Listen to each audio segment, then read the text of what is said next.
No, yan, napakaganda pangalan yan. Miss Torres, sabi niya, no, nawawala po ba ang kaligtasan niya? Napakagandang tanong. Kung nawawala po ba ang kaligtasan? Miss Torres, hindi.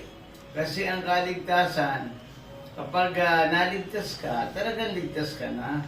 Kasi tatatakan ka ng Santong Espiritu at yung sulat ng Diyos ang iyong pangalan. Kapag pinagsisihan mo at tinalikdan mo ang iyong kasalanan, at ikaw ay talagang binago ng Diyos. Kasi yung mga tinataka ng Diyos na kanyang anak, binago ito ng Diyos.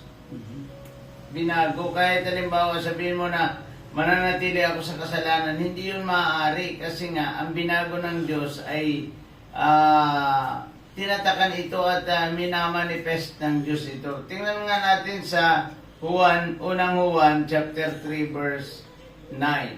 Tingnan natin.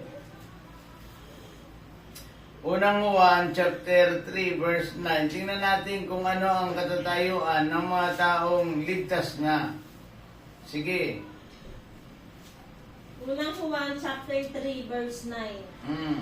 Ang mga anak ng Diyos ay hindi nagpapatuloy sa pagkakasala sapagkat nananatili sa kanila ang binhing mula sa Diyos. At dahil ng Diyos ang Ama nila, hindi sila maaaring magpatuloy sa pagkakasala. Ayan. Maliwanag na sabi doon, ang mga anak ng Diyos ay hindi nakakapagpatuloy sa kasalanan. Bakit?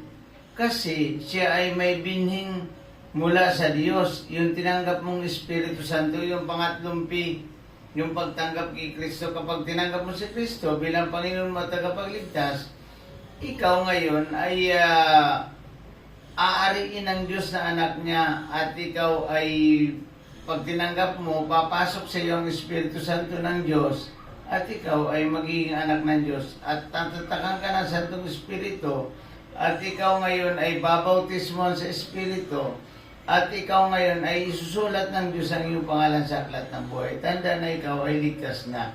Yung mga nakasulat ng pangalan sa aklat ng buhay ay hindi ito mawawala.